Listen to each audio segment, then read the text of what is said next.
in bisecting the ring from that point, if one half is not the mirror image of the other half of the ring, then that is an asymmetric carbon. And you can see, using that device separately for each carbon, those are two asymmetric carbons. So the question is, if you had to name it as R or S, is 1-chloral, 3-methyl,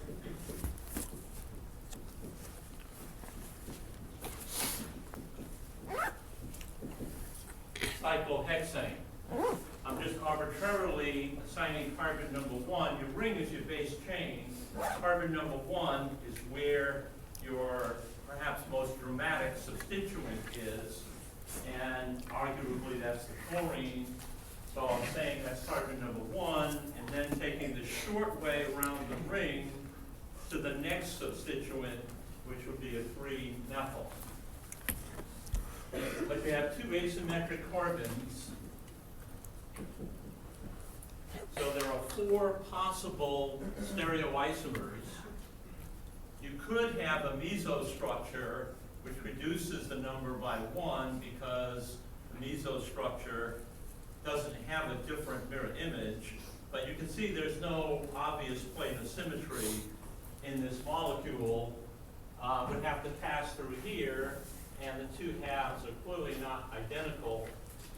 So there are 4 stereoisomers, and that would be the RR, SS, SR, RS. 4 different ones. 2 pairs of enantiomers. The RR and the SS are mirror images, so that's a pair of enantiomers. And then the SR and the RS are mirror images. That's a second different pair of enantiomers. If you take any one from one pair, like the RR, and compare it to the RS, those are not mirror images, but are stereoisomers that we call diastereomers. And the significance is that diastereomers are much more different than enantiomers are from each other. Enantiomers are only different in an asymmetric environment. Diastereomers are just conventionally different isomers. Yes. So then, just to your original question, it was RR and RS because there's 4 differences. Because you had asked, like, if it has 2 different asymmetrical carbons, what direction do you go? Well, that's what I'm getting to. Right. In an open chain compound, you know how to do this. You follow the rules, you assign the priorities 1 through 4. In a cyclic compound, you actually do the same thing with a little bit of a twist. If we look at this carbon at 12 o'clock, the hydrogen is obviously number 4, but the rest is unsure. What you have to do is ignore the fact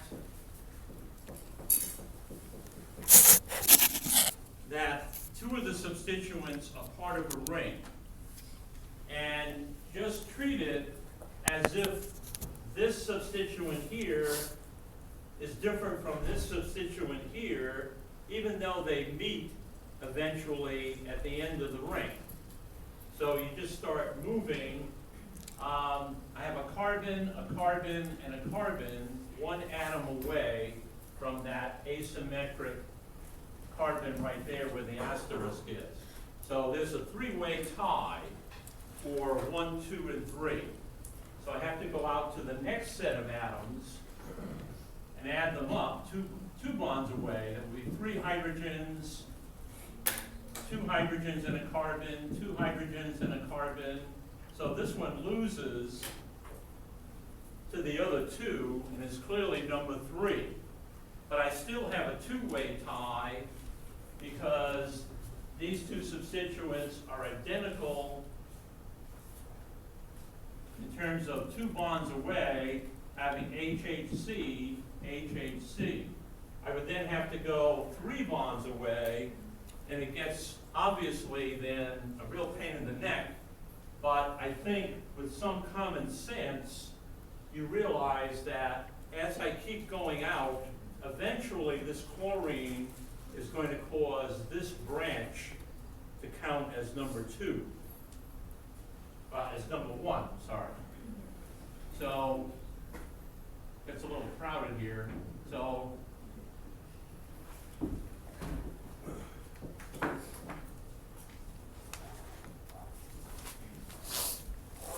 at 12 o'clock, those are the priorities that we're looking at.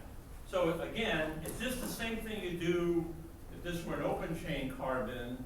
It's just you're moving clockwise around the ring for one substituent and counterclockwise for the other. But you apply exactly the same rule.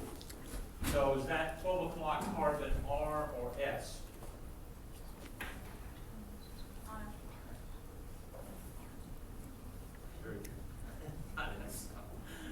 It's not S because the number 4 substituent, fortunately, is pointing away from you. So you're looking right at 1, 2, and 3, which is a right-handed or clockwise progression. So this carbon is R.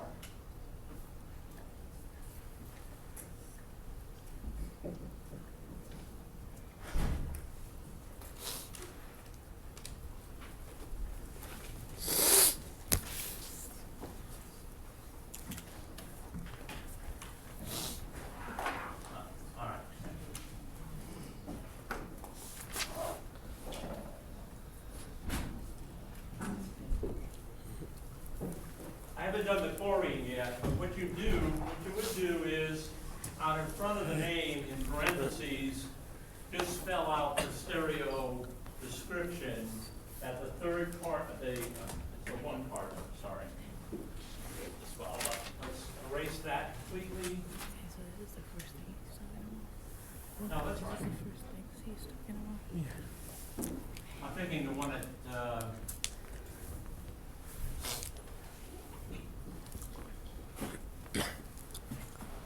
I had it right the first time.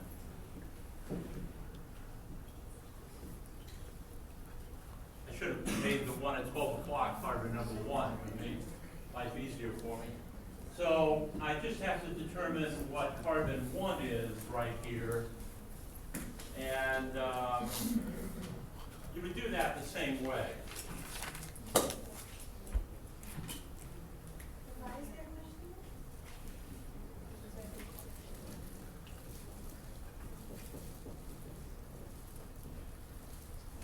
So that carbon there, carbon number 1, which is the one with the chlorine, you can see that the counterclockwise branch is going to come out higher than this branch, because the methyl group is really the additive substituent.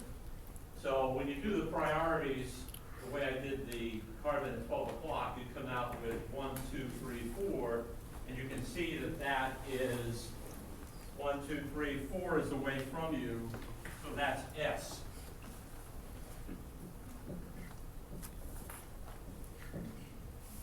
So that's 1S, 3R, 1-chloro, 3-methyl cyclohexane.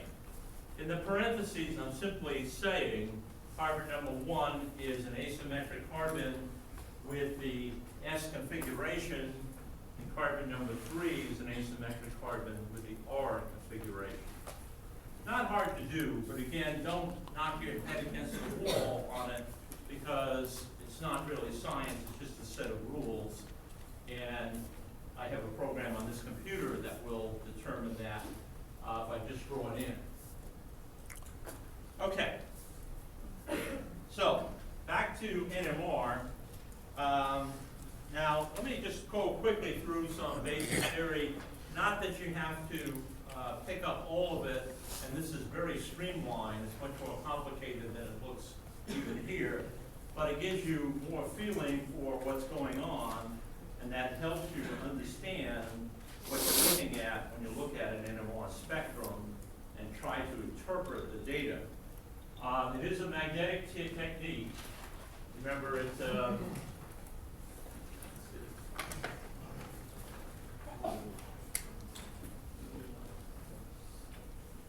now it's working.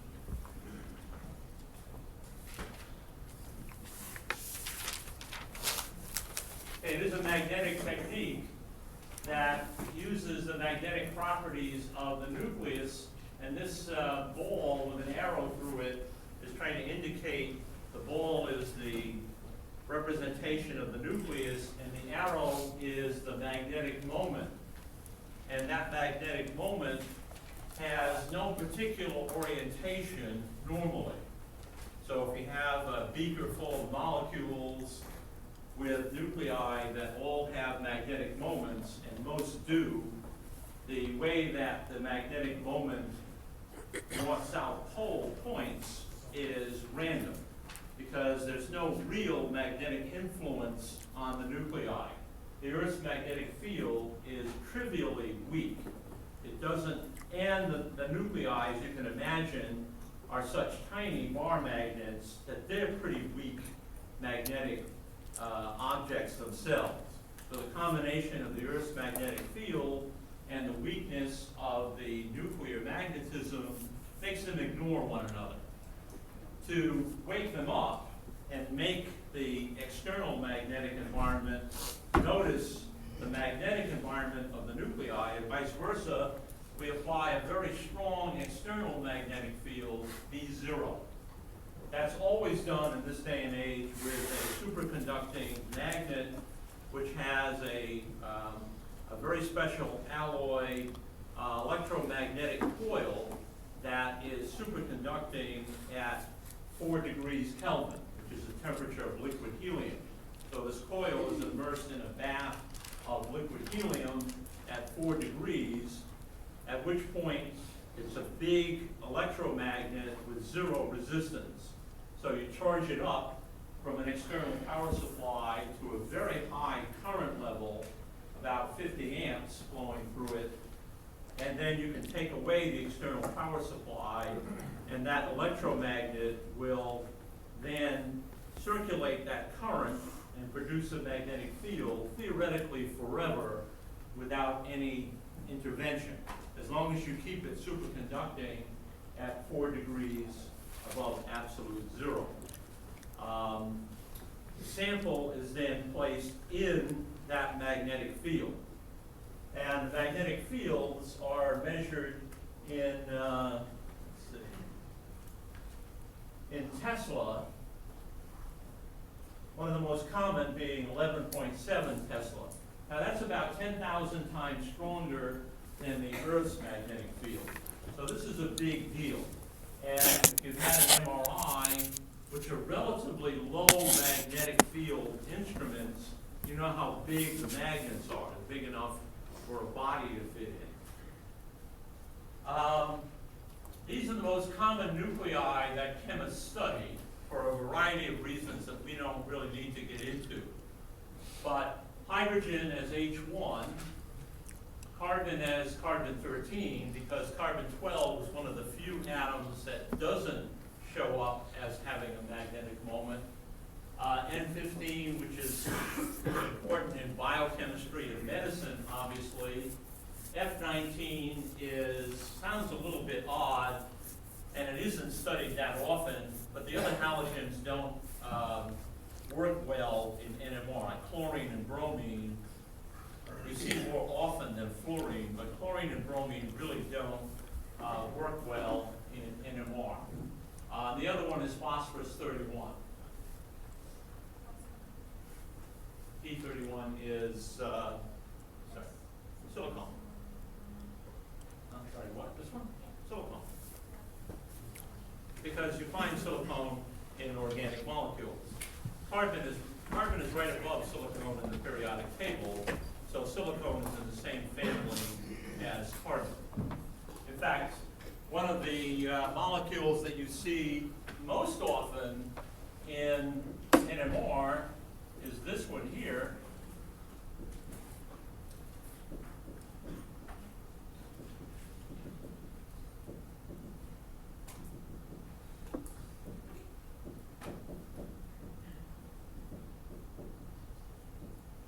Tetramethylsilane, or TMS, is a reference standard for almost all NMR spectra that you look at, when you look at an NMR spectrum, it'll be a chart that on the x-axis runs from 0 out to a certain number of parts per million.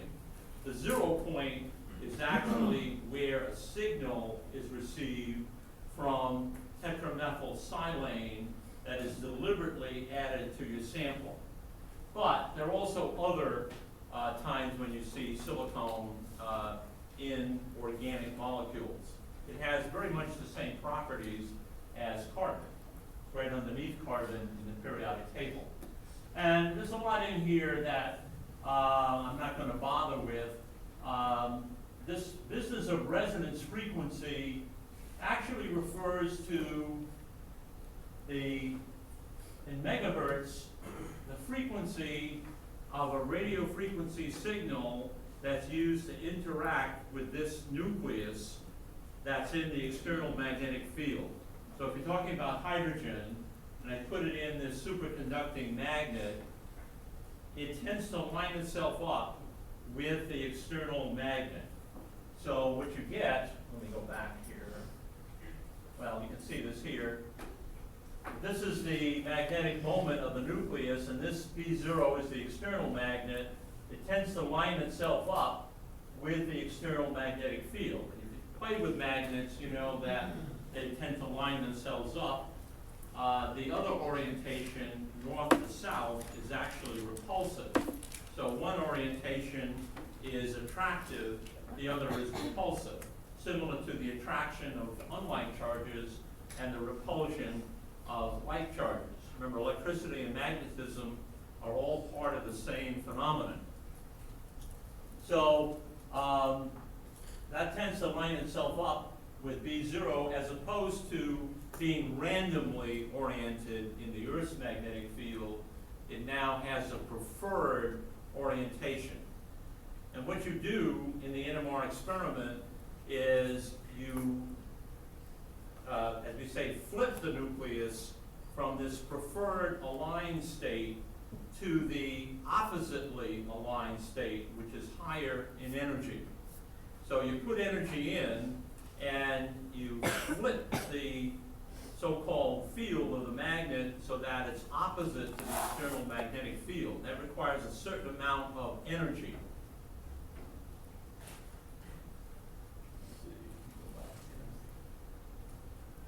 Okay, you can see that right here.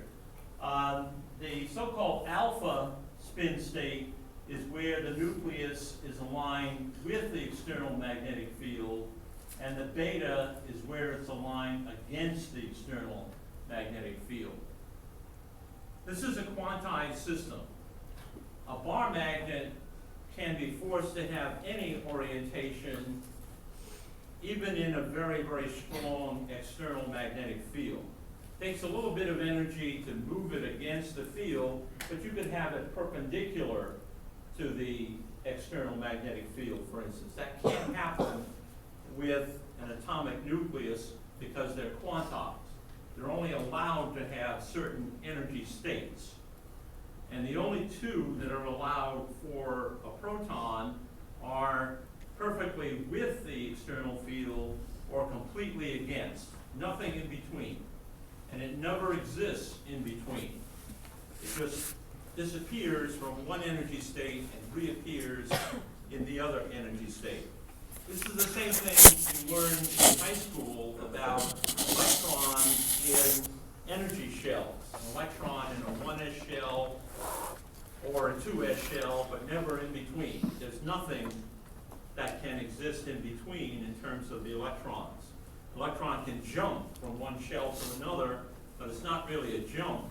It's sort of like teleportation. It just instantly reappears in the other energy state. Same thing happens here. And there's a certain gap in energy between those two spin states. That delta E is equal to this complicated equation here, but it's not that complicated. H is Planck's constant, and 2 pi is simply because these nuclei have a radial motion, similar to what happens with a spinning top. If you take a top and you spin it in the Earth's magnetic field, it will start to wobble. That's called That's actually what these nuclei are doing. They're precessing around the external magnetic field. They can't actually align themselves perfectly with it because of quantum mechanics, but they can precess around it, and when the spin flips, it's like the top coming all the way down to the table and spinning all the way through, and coming out the other side and spinning in the opposite direction. So these are called spin states, and h over 2 pi just comes in there because of the differences between frequency in cycles per second and radians per second, which is the radial function. You know, when you're looking at a wave, you know what the frequency is. It's how often the wave repeats itself in cycles per second. Like the electrical output is theoretically 60 cycles per second of alternating current. For a circular motion, a cycle is once around the circle, which is 2 pi radians. So there's a simple relationship between cycles per second and radians per second, and it's 2 pi. So that's where that comes from. This gamma is called the gyromagnetic ratio, and that's the term that's nucleus specific, that embodies all of the individual magnetic properties of that particular nucleus. The gamma for a proton is different from the gamma for a carbon-13. It's a fixed value, but it's different for each nucleus.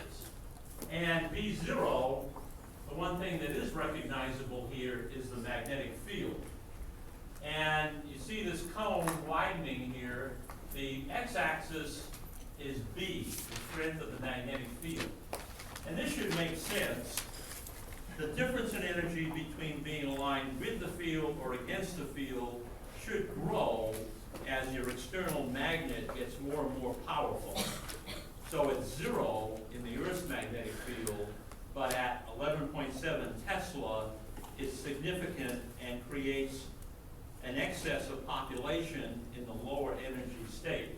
Now, nuclei do go back and forth between the two spin states very rapidly, but there's always an excess of nuclei in the lower energy state. Should make sense. And the frequency you can calculate if you know delta E, which is just a matter of knowing the gamma for your nucleus. H is Planck's constant, and of course 2 pi is what it is. The only variable is B0. And delta E equals h nu, that's the Einstein equation. So if you cancel out the h, the frequency for this transition in energy is gamma times B0 over 2 pi. In order to get the nucleus to transition from the lower state to the upper state, you have to put in exactly the amount of energy in that gap. That's called resonance. You have to tune. If you have a higher frequency than required to input that energy, nothing happens. If you have a lower frequency, nothing happens. If you have exactly the energy in terms of frequency of radiation to match this gap, the nuclei can suck it up and transition from the lower energy state to the upper energy state. This resonance phenomenon pervades all of spectroscopy. Just like tuning in an old-fashioned radio with a dial. If you don't get the station exactly right, you don't pick up the broadcast signal. What you're doing is tuning a resonance circuit to that broadcast frequency. And unless you're sitting right on that broadcast frequency, your radio doesn't suck up any energy from that broadcast beam. Same thing here. Yes? What results again, sorry, with the resonance? Like what results if you get the exact frequency of the gap? What happens? A nucleus that's aligned with the field flips to being aligned against the field. So it sucks that energy up from the frequency that's it's exposed to. You have to do two things to your sample. You have to put it in this strong external magnetic field, then you have to zap it with this frequency to make it jump. And and it has to be an exact match. Let's see, go back to this chart. In fact, you can see right here, this 500 megahertz is the approximate resonance frequency for a proton in a magnetic field where V0 is 11.7 Tesla. That's the radio frequency region. The FM band goes up to about 100 megahertz. This is not that far beyond the megahertz FM band, 500 megahertz for that magnet. If I had half the magnetic field strength, it would be 250 megahertz. It's exactly proportional. And actually, NMR magnets are rated by the frequency where protons absorb energy. So a 500 megahertz NMR has an 11.7 Tesla magnet. A gigahertz NMR has a 23.4 Tesla. That's the biggest we've gone so far. There are only 2 of them in the world, gigahertz magnets. Typical ones are 500 to 800 megahertz. But carbon has a different gamma, and so the energy is different, the energy gap is different, it's smaller, it's about 1/4, and so you only need about 1/4 the frequency. So in the same magnet, that proton resonates at 500 megahertz, carbon-13 nuclei resonate at 125 megahertz. That's a big difference, which means that in all practical terms, you're either listening to protons or you're listening to carbon-13s. Just the way when you have a radio, you either listen to 93.1 FM or 106.7 FM. You can't play them both at the same time. You tune in one or the other.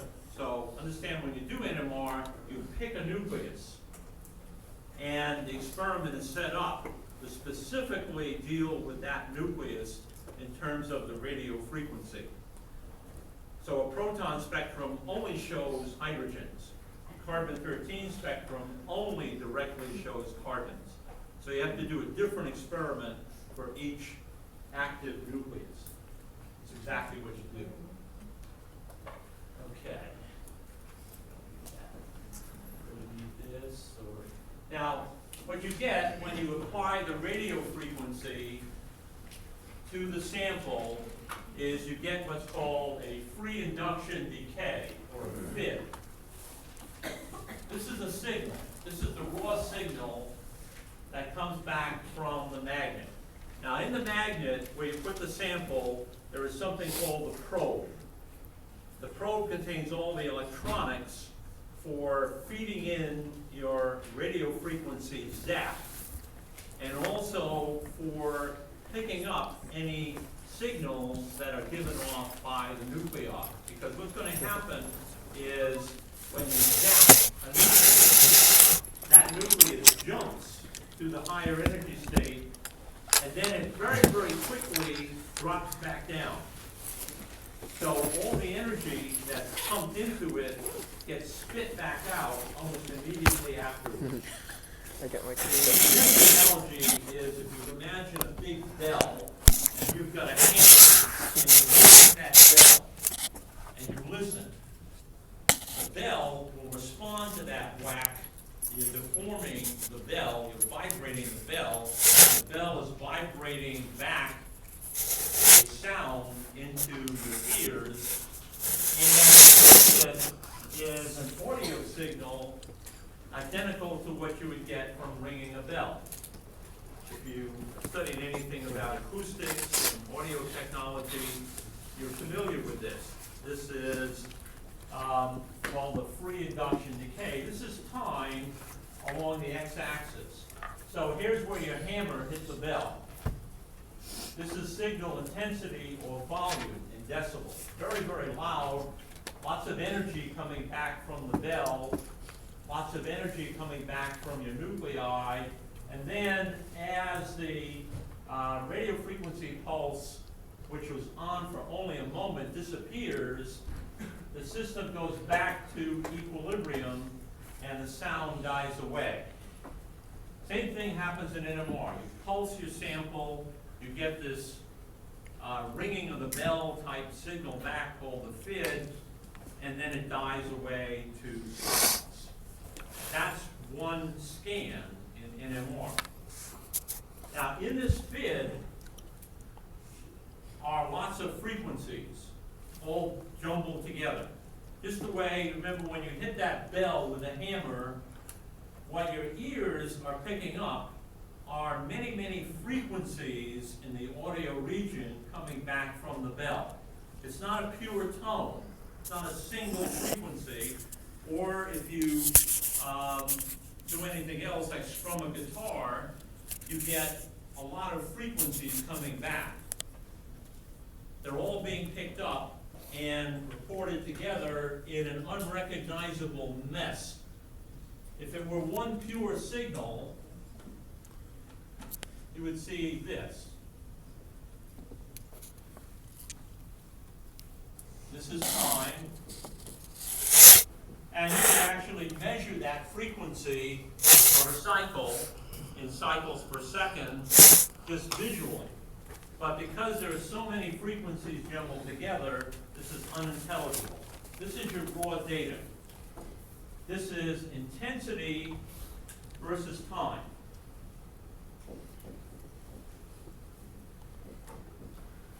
What you want is frequency versus signal intensity.